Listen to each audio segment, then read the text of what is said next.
लखनऊ के बाबा साहेब भीमराव अंबेडकर विश्वविद्यालय में एक ऐसा घटनाक्रम सामने आया है जिसने अकादमिक दुनिया, छात्र राजनीति और बहुजन आंदोलन तीनों को हिलाकर रख दिया है।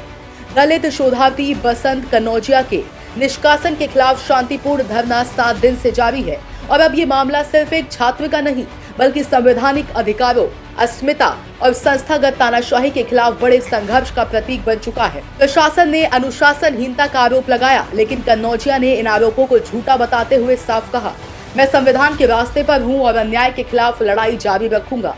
लेकिन विवाद तब और गहरा गया जब प्रशासन ने उनके समर्थन में खड़े छात्रों को भी एक एक कर नोटिस भेजना शुरू कर दिए। जो यूनिवर्सिटी के प्रोफेसर हैं, जो जातिवादी मानसिकता रखते हैं, वो हमारे पूर्वाग्रह में आकर मेरा निष्कासन किया गया है। सूचना टेक्नोलॉजी विभाग के छात्र शिवम कुमार को जारी चेतावनी पत्र ने पूरे कैंपस में दहशत का माहौल खड़ा कर दिया है।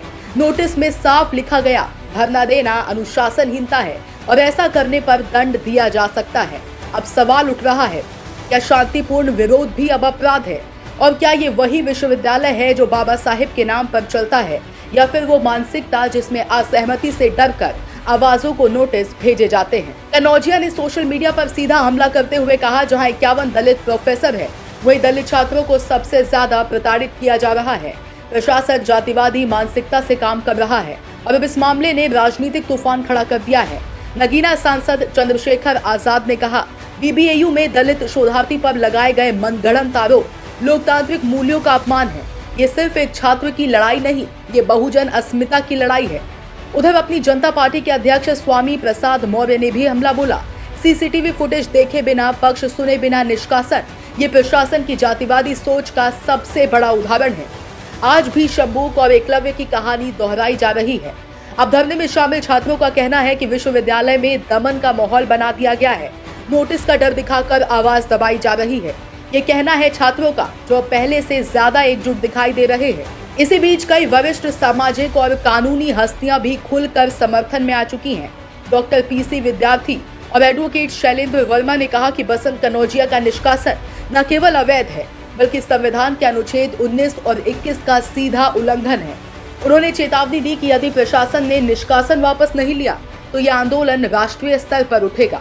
धरना स्थल पर माहौल लगातार गर्म है। छात्रों के नारे, पोस्टर, संविधान की प्रतियां और प्रशासनिक चुप्पी सब मिलकर एक बड़े संघर्ष की ओर संकेत दे रहे हैं।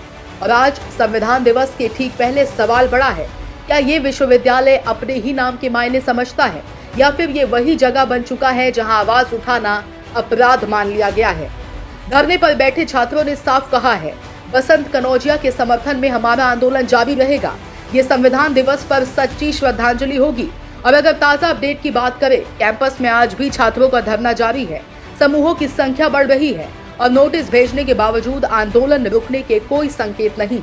मेरा विश्वविद्यालय प्रशासन ने जातिवादी मानसिकता के चलते मेरे ऊपर झूठा अनुशासनहीनता का आरोप लगाकर हमेशा के लिए निष्कासन कर दिया है। इसलिए मैं अपने न्याय के लिए धरने पर बैठा हूं। जब तक मेरा निष्कासन रद्द नहीं होगा तब तक मैं संवैधानिक दायरे में अनिश्चितकालीन धरना देता रहूं। ये मामला अब सिर्फ निष्कासन का नहीं, यह अब एक सवाल बन चुका है। क्या लोकतंत्र नोटिसों से चलता है या आवाजों से? और क्या दलित शोधार्थी की लड़ाई इस विश्वविद्यालय की आत्मा को बचाने का आखिरी प्रयास है? Bureau report, Saam TV digital, Uttar प्रदेश।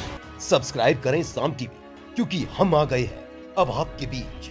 दिखाएंगे सत्ता के वादों और अपराधियों के एक एक कारनामे की हकीकत। और हाँ, अगर आपके पास भी हो कोई ऐसी खबर तो कमेंट करके हमें बताएं, क्योंकि बिना डर और दबाव के हम दिखाते हैं हर एक खबर डंके की चोट पर।